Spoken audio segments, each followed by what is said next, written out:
Hey guys, Dirty Donut here. I'm back with another video. This one discussing Black Clover. This is gonna be part two of the series, so I hope you guys enjoy. And without further ado, let's get right into the video. So when we left off last time with the iconic fist bump between the two brothers that were raised in Hodge Village. All right, now we're moving on to the next part. Their journey to the capital. And their fight become a magic night. So on their journey to the capital, they fight each other competitively, of course, competitively,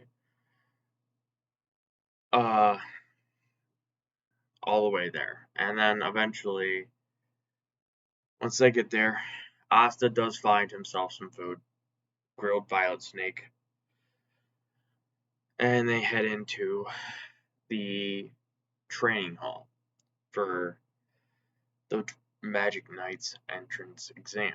Now, when they move into it, you know, Mas Asuka, I'm sorry, Asta doesn't have any powers. All right, he has nothing. Well, Yuno's got so much power that he can like do laundry with it. So moving on from there, we got the Magic Knights entrance exam, and it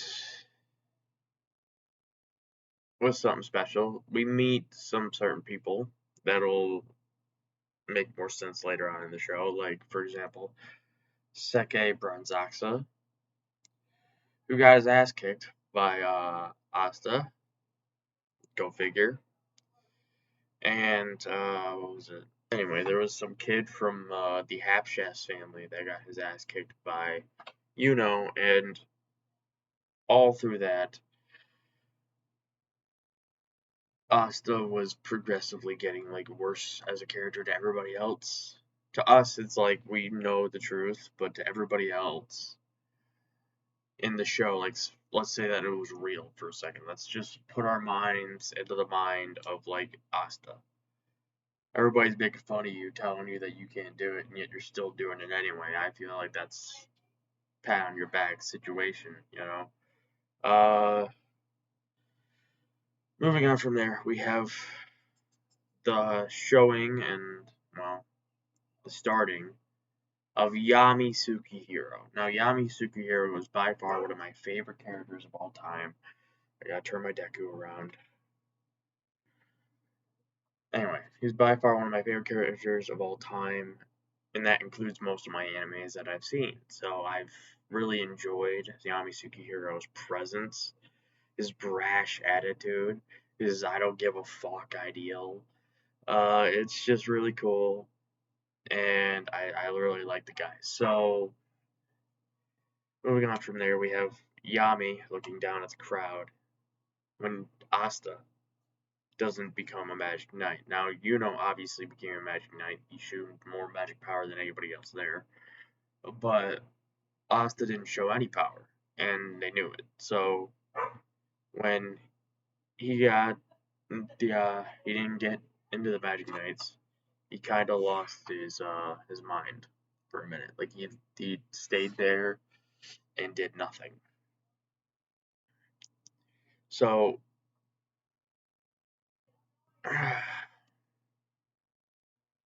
when everybody's yelling at him to like move along, get out of the way, it's my turn, next, please, next, or whatever.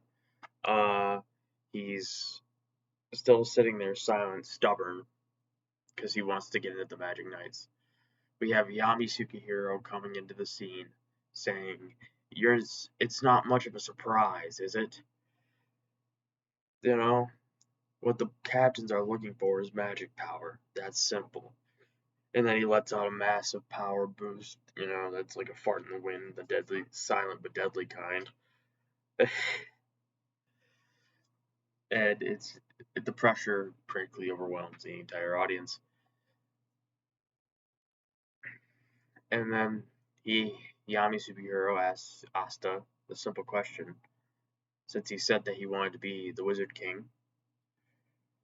He said, "Now, sitting here, magicless and pathetic, do you think you have what it takes to be the Wizard King?" As after he explains that he has to have more power than all 9 Magic Knight captains.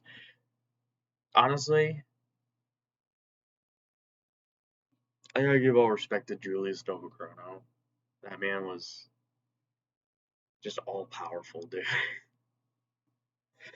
He really was. Anyway, moving on from there. Him, Finral, Captain Yami, and Gordon go through a portal back to the Black Bull's hideout, while Yuno goes to join the Golden Dawn.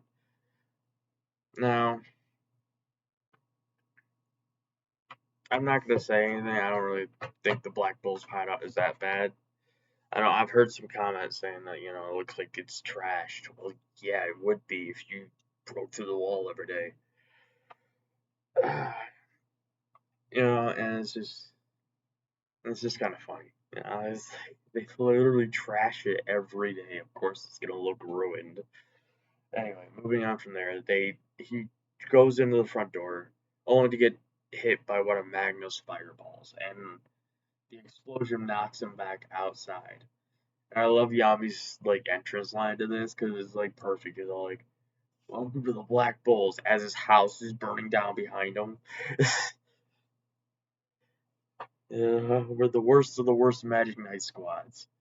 So I gotta give all props to Yami. He don't give a fuck. You know? Ugh. The only thing he cares about is not shitting his pants. Moving on from there, we have Asta getting his first room of all time since he's been living in the church since he was a baby. He's had to share a room. Now he has his own room and he's very proud of it. So he starts cleaning it, sending letters back home, stuff like that. Until eventually we have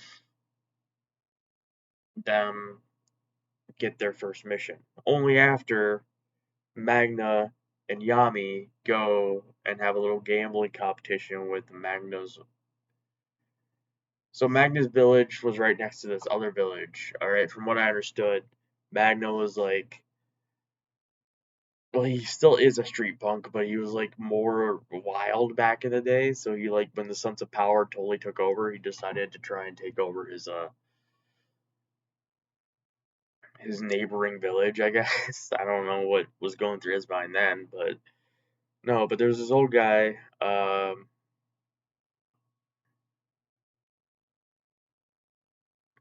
Sehi, right? Yeah, Sehi, that literally whooped Magna's ass over and over and over again, and eventually helped Magna to join the Magic Knights. But Yami and Magna went to go gamble with your boy Sehi, and he kicked their ass. I mean, like, just completely wiped them out. No money, they didn't even have clothes.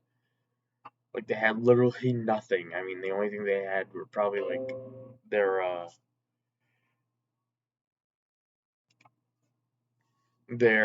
fucking grimoires. Right, yeah, their grimoires. It's the only thing they had. And Yami even tried to bet that.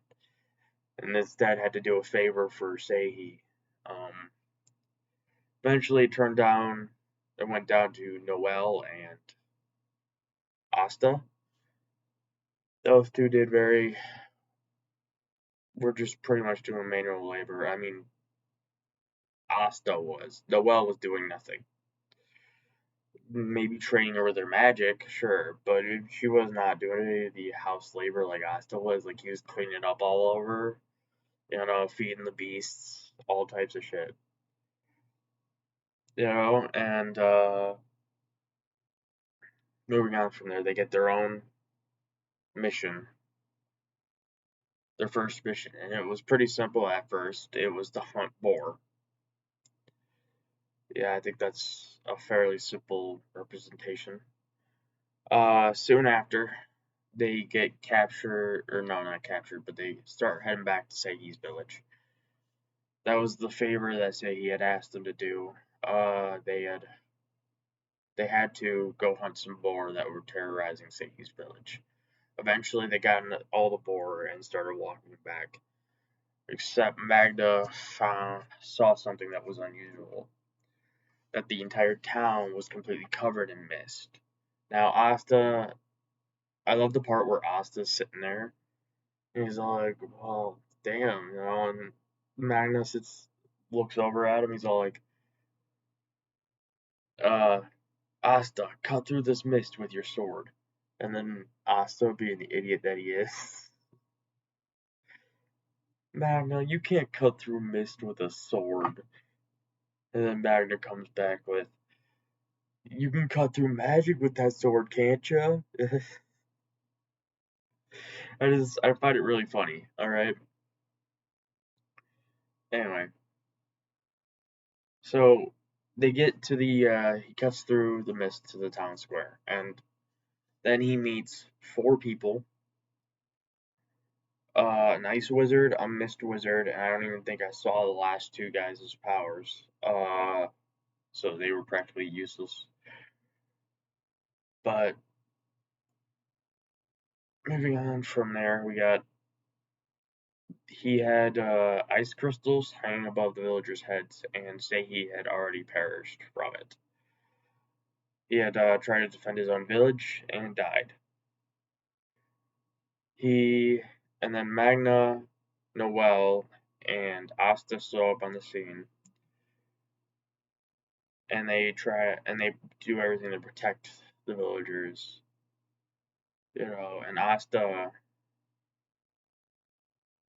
well, Magna throws the scatter shot, protecting the villagers the first time. Then he throws a big ice cube, like a massive ice cube, I should say, more like the size of a house, at them. Magna doesn't have enough power to stop it, and Asta jumps in with his sword, cuts it in half. But all through this, and if you've seen the show, you probably know that Noelle doesn't have full control over her power. So she just kind of like misses a lot. And when it comes down to the end here,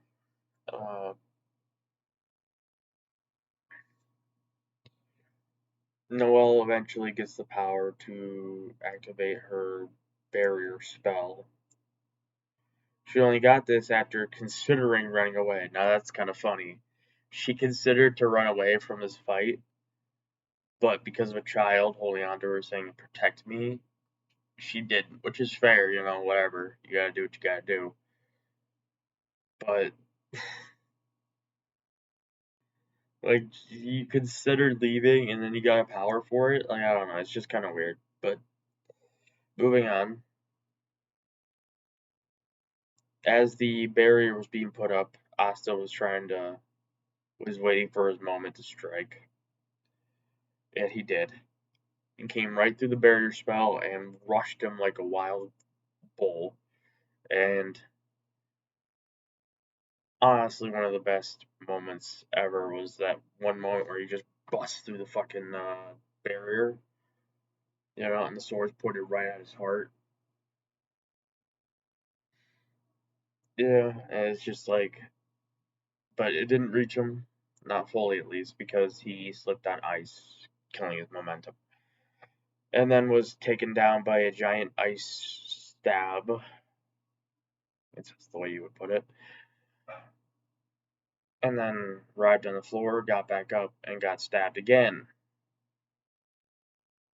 I'm sorry, but one stab's gonna hurt like a bitch. The second stab's gonna hurt a lot. But he still gets up again and still fights. And with Magna coming in on the final scene here, using all the magic at his disposal left in his body, he fires off a devastating soul balls or prison death scatter shot that is partially deflected by the Ice Wizard. Now, the Ice Wizard didn't see what was actually going on. He was deflecting the spell back at him, and it eventually got to them. Most of them were taken out from that attack, that exchange, except for the Ice Wizard, who tried to freeze the flames away and ended up getting smashed by Asta. I do say the moment where he's like, "You can't, like hell. He can't do what? Beat your ass? Like, you just killed a person. Yeah, he obviously can. You're more than willing to use lethal force. Why can't he?" Whatever. Anyway, that's all I had to talk about. I hope you all enjoyed. Dirty Donut, signing off.